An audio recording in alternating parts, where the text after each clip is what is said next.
जय श्री कृष्ण। हरि प्रेमियों, चूँकि पुरुषोत्तम मास अब उत्तरार्ध की ओर आगे बढ़ गया है, अतः हमें भी अपने जीवन के सुंदर उत्तरार्ध अर्थात बच्चों के उज्जवल भविष्य की नींव गीता जी एवं गौ माता जी की सेवा के माध्यम से कर सकें, इस संकल्प के साथ आइए चलते हैं प्रथम अध्याय के 34वें श्लोक में, जहाँ अर्जुन उन सभी सम्मानित और प्रिय पारिवारिक सदस्यों के पदों और रिश्तों का नाम लेते हैं जो इस समय कुरुक्षेत्र के मैदान में अस्त्र शस्त्र लेकर खड़े हैं।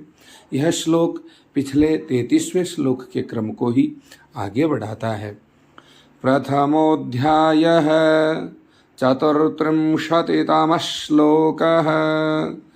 आचार्याः पितरः पुत्रास्तथैव च पितामहाः मातुलाः श्वशुराः पौत्राः शालाः संबंधिनस्तथा।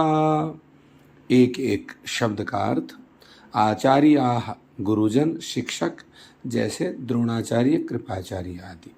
पितरः पिता चाचा और ताऊ के समान पूजनीय लोग। पुत्राः पुत्रगण बेटों की उम्र के लोग जैसे लक्ष्मण दुर्योधन का पुत्र आदि। तथा एव च और उसी प्रकार पितामहाः दादा परदादा के समान जैसे भीष्म पितामह सोमदत्त आदि। मातुलाः मामा लोग जैसे शकुनी शल्य। श्वशुराः ससुर जैसे द्रुपद शैब्य। पौत्राः पोते पौत्रों की आयु के बालक। शालाः साले पत्नी के भाई आदि। संबंधिनः अन्य सभी सगे संबंधी और रिश्तेदार। तथा भी भावार्थ डिटेल्ड एक्सप्लेनेशन। रिश्तों की पूरी सूची। अर्जुन भगवान श्री कृष्ण को अंगुली दिखाकर सामने खड़े लोगों से अपने संबंधों की पहचान करवा रहे हैं। वे कहते हैं, हे माधव, जरा देखिए यहाँ कौन कौन खड़े हैं। यहाँ हमारे गुरुदेव हैं जिन्होंने हमें तीर चलाना सिखाया। हमारे पिता और चाचा के समान लोग हैं। हमारे अपने बेटे और उनके हम उम्र बच्चे हैं। और भीष्म जैसे दादाजी हैं जिन्होंने हमें अपनी गोदी में पाला। पारिवारिक युद्ध का संकट। अर्जुन आगे कहते हैं कि इस सेना में हमारे मामा ससुर साले और न जाने कितने प्यारे संबंधी खड़े हैं। अर्जुन के कहने का तात्पर्य यह है कि यह किसी बाहरी शत्रु दुश्मन अथवा विदेशी राजा से युद्ध लड़ाई नहीं है। यह एक ऐसा भयानक महायुद्ध है जहां अपने ही परिवार का हर एक संबंध रिश्ता आपस में टकराने जा रहा है।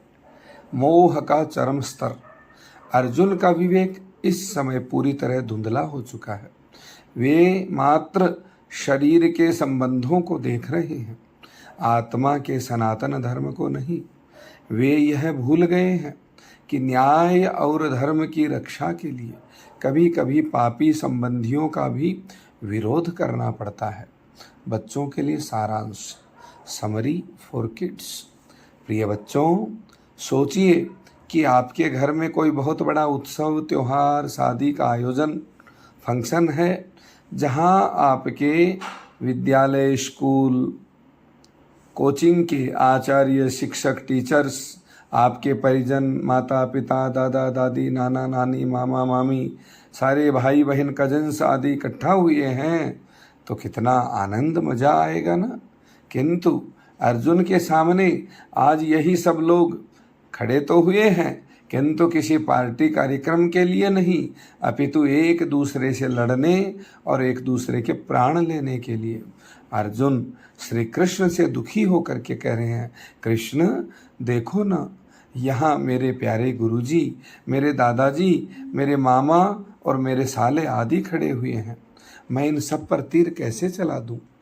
आज की सीख प्रैक्टिकल इंसाइट। पहला, सही और गलत की पहचान। दुर्योधन के पक्ष में जितने भी गुरु दादा अथवा मामा खड़े थे वे सब भले ही रिश्ते में आदरणीय थे, किंतु उन्होंने अधर्म और झूठ का साथ दिया था।